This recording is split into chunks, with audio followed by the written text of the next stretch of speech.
come for a second round if the members are still Honorable Rubani,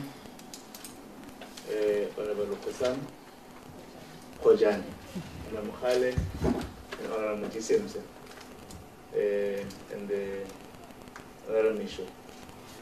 Can you, in that order? Thank you, Chair, and thank you for the presentations. I think there's some very exciting things in the pipeline there, and it's good to see that William Lela is finally being implemented after quite some time. I think the Minister rightly says that this is a lot that we're trying to cover here. Again, we're looking at 3 different pieces of legislation: the Citizenship Act, the Immigration Act, and the Refugees Act, and now trying to roll it all into one. And I'm glad to see there's a supplementary policy paper, because I think there were a few criticisms when this paper first came out. And the one was really that it wasn't necessarily evidence-based. There were spurious statements, broad statements that were made, and then a policy proposal was made. And I think certainly with the GNU, you know, a lot has changed since April. But certainly that thing of evidence-based policy making, that supplementary policy paper brings an opportunity to bring that in more, in justifying some of the recommendations. And then also another big criticism was the missed opportunity of immigration. I think, you know, the current government, one of the key, and probably the pinnacle objective of this current government is to grow the economy and create jobs. And this white paper missed a lot of that. And luckily, it seems to be here in the William Lela report. And so I don't really believe necessarily that a piece of legislation is what is needed to cover everything here. Some of it is indeed legislation and legislative changes. Some of it, or a lot of it, is processes. So we talk about things like persons overwhelming the health system, etc. And that's largely due to a number of not undocumented foreigners who come here, claim asylum. It's rejected at first instance, and then they spend 10 years in the system. And they are fully protected by the courts to go and work and take advantage of those services. And somehow in the past, even though the money has been made available, you know, there were complaints about not having money, and the UNHCR came on board. A lot of money was made available. It used to be that you have to have a panel of 3 lawyers. Now they've reduced it to 1. But certainly to get that backlog under control is definitely going to help to deal with some of these things, instead of necessarily trying to go and change our participation in international law. I mean, you're really looking at a lot of the causes of these issues, and a pile-up is indeed backlog related and process related. So we even saw in that project with the UNHCR, there were inputs in terms of manual processes, files lying on the floor, adjudicator having to go and find the piece of paper that's missing in the document, etc. So a lot of these things can be dealt with with the system modernization, as well as basically process changes that can help to address some of these issues. I think certainly with the William Lela, the points-based system is the right way to go. My one question in that regard is just if you require a SAQA accredited qualification, then what is the time frame? How long does it take SAQA to do that? Because I saw that it was 10 points or something like that, so it might not be critical. It might not be a showstopper, but I just want to get clarification. Is it a showstopper? Because you can have a fantastic system, and then you sit there with SAQA having a 24-month backlog. So I just want to get a bit of clarification on that one. And then I think you know, a comment was made in terms of a shortage of staff. It was interesting to see that the banks coming on board and bringing students that could adjudicate visas. So I just want to get an understanding, because in the last term we had this issue of backlogs, and the minister said that we needed to hire these lawyers, and there were lawyers hired to deal with the backlogs, etc., etc. So I just want to understand what is happening with the internal capacity in that regard. If you are able to get students, the bank is able to get students, and they're able to adjudicate visas, what is happening in terms of then training the internal capacity? Because from the many issues we get, it seems to be a lot of the problem is not that you have a big pipeline of things coming in. It's that you're looking at something again, many, many times, that was incorrectly adjudicated. So it came in, it was incorrectly adjudicated, now it goes to appeal. VFS is happy, they get another $1.5 grand to process the appeal, and then it is upheld on appeal most of the time. So I just want to understand in terms of that capacitation. I can't put two and two together. How can they be capacitated by FNB, etc.? Is that same capacitation happening in the department to make sure that there's less of those incorrect rejections? But Chairperson, just to close off, I think this is very exciting, and I'm glad to hear that it's almost ready to roll, because I think it's going to make a massive contribution to our economy and our drive to create jobs. Thank you very much. Thank you, Honourable Ross. Contribution.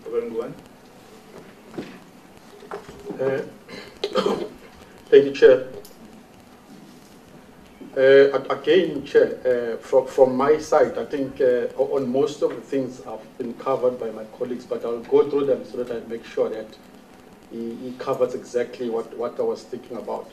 I think from my side, again, Chair, here we are as Home Affairs, again, trying to look good on paper, but very bad in practice. This is very good presentation. It's well accepted, Chair. And if you can go to the first world, it's a state-of-the-art presentation. It's where the country needs to be. But we're not there even at all when it comes to practice. We're used to these things in South Africa where we come here with excellent presentation, paperwork, excellent policies, excellent everything, but when we go to implementation, it's zero. So, Chair, I think the first presenter presented the trusted employer scheme and points-based system. I think that's what I was going to ask. I think we've clarified on that. What I will now move on to ask is to say, before we even embarked on the points-based system, are we embarking on it? Does it kick in after we've looked at local skills first, before we even get into the points-based system or the trusted employee scheme system? Before we move in it, we first need to look at the local skills, so that when we go there, we know that we failed to look at that skills locally. It doesn't exist. Because I see, Chair, even the presenter said that, I was shocked when they said that they've looked at attracting the skills. Where he said they refreshed their local skills in 2014. The higher education refreshed that thing every year. There is a disjuncture again there. Higher education every year, all the SETAs, they publish their annual report, the critical skills list, where we are short of and where we have an influx in. And then that's not an issue with the higher education skills, it's an issue with the Home Affairs, where since 2014, all these other years, where were they sleeping, not looking at integrating with the higher educations to make sure that their critical skills is updated annually. So that's where the disjuncture is, Chair. The critical skills list, are speaking about it.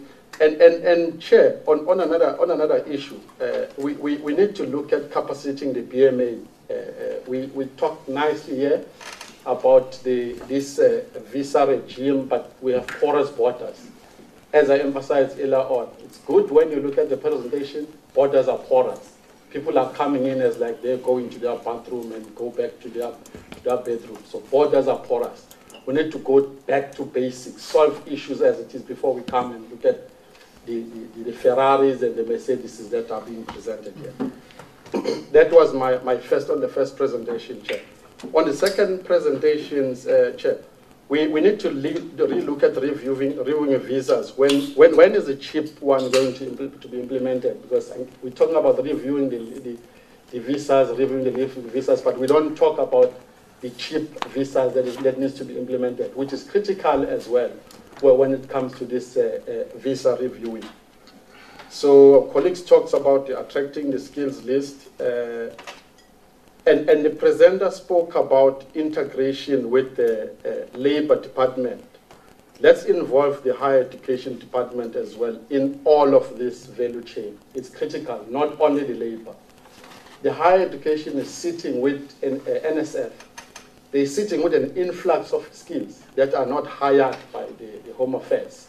It's a lot of kids that are unemployed. They have all the qualifications, degrees, but we speak of trying to look at somewhere else for skills. So there's a disjuncture between the Department of Home Affairs as well as the Department of Labor and the Department of Higher Education as well. I think that's what it is, Chair. The points-based system has been spoken about. And then, obviously, I think when the presenter spoke about looking at the countries that we're working with, obviously, to me, what kicks in was, I'm sure you were talking about the India and the China, where we're looking at, where these countries have an influx of their skilled people, where they're now looking at Africa as another market to come and bring their skills. The issue again there, Chair, is not about the skills. It's about the porous borders and the incapacitation of Home Affairs.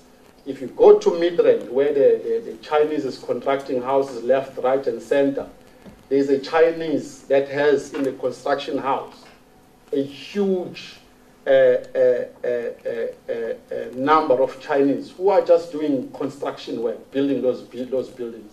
And you're asking yourself, is that a critical skills list for people who can put bricklayers? So there is a problem there, Chair. All what I'm emphasizing is sometimes as Home Affairs, we look at the wrong things and fail to fix the right things. Construction workers putting bricks and cement, they closed off. They put them in the back of the truck and close them and bring them in. The major issues there, we need to look at our labor laws as well. It's not the Home Affairs, it's not the visa, it's a labor law. What they are saying to assist, they're saying our labor laws are more on a nanny stage to South Africans. The strikers and all those stuff. They say that the reason why we're bringing our own staff from India to here, from China to here, is because the labor laws there are tight. Here they are weak. So we need we need to fix where the problem is. That's all what I'm saying here. Our labor laws, I can wake up and strike it any day. Hence, even on the critical skills list we spoke about, Zimbabweans are occupying all our restaurants. And business owners have seen that loopholes. That these guys can't strike. They haven't joined any union. They can't do anything. So these are the things we need to solve. I'm not saying that our labor laws, we need to now treat our people in a bad way. I'm saying we need to look at how do we prevent people looking at Zimbabwean foreigners to employ more of them than South Africans. So those are the things, Chair, that I wanted to highlight. So again, I'm emphasizing, it looks very good in presentation as for the past 30 years in this country. Good policies on papers, everything good. But when we come to implementing, we failed dismally. So that's all what I need to input, Chair, on this first round. Thank you. Thank you, Honorable Ngubani. Honorable question.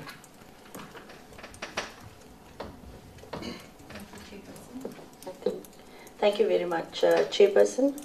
I'm just going to start with the first presentation. I also want to acknowledge that the presentations were very well appreciated, and it gives a lot of insight that assists not only us but the public also.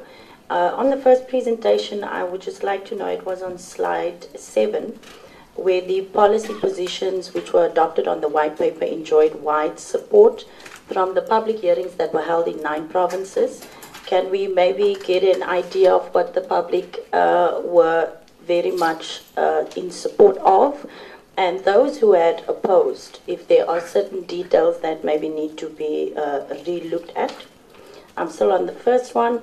The critical skills that also Honorable Ngubane had mentioned, because both of us sit on higher education, there is a problem where we do not want the South African public to think that we are not considering them first, in the same manner that we also don't want to exclude people from outside, but South Africans will then get this idea that we are putting them last on the list. Oftentimes, the presentations, as we have seen today, is very important for the South African public also to understand. And then, for instance, like the critical skills, many of the students will feel that they shouldn't even be here to study if their skills are not being looked at.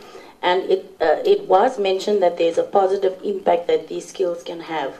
Honorable Ngubane also said that some of the skills, if you look at some of the companies, it looks like skills that our South African people might also have.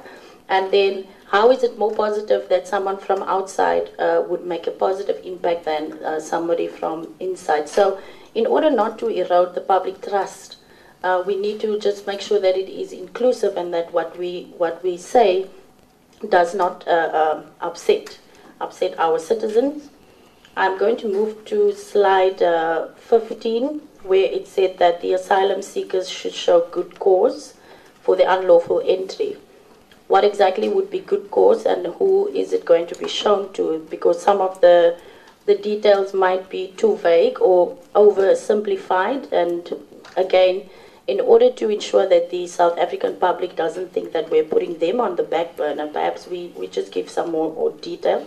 On the second presentation, which is very much appreciated, on slide 6, if we can have some more clarity on how this will not be approved by a DHA official. And I understand from the Minister's last interaction with us, there was enough explanation of how officials themselves at DHA can, if I can use the word, they jippo the system, because it is a paper-based system. It is certainly welcome tentatively, but maybe if we can have an example of how this looks in real time when we digitize it. And then the collaboration with First Rand Bank Limited and Delet, I think, what were the decisions to collaborate with those two specific corporates? And what are the 35 resources that were mentioned? This is on the third recommendation. On slide 11, what was the overall feel from the public also? That is for the recommendation to introduce the new visa categories to cater for the remote workers. And what exactly is the SARS tax implication that was mentioned earlier? On the 13th slide, if we could have an example, I know that the speaker did show an example of a simulated points-based system. Is there a limit for the points? I know that there was maybe 50 points there if you are on an NQF level 10 perhaps. But let's say you reach all of them on a very good level. Is there a limit, or does it just continue climbing? And then are you considered one of the best outsiders out there? The 108 applications that were received, according to the department, is this enough, or would you have liked to have seen more of those applicants? And then, yes, I did ask about the limit. The second round of invitation for the TES that will be gazetted by the end of October, which is nearing, for us to have more feedback and also to encourage the public to be included there, because oftentimes they do not receive not the information, but the information in time to make their own public comments. Thank you very much. Thank you, Madam Kojan.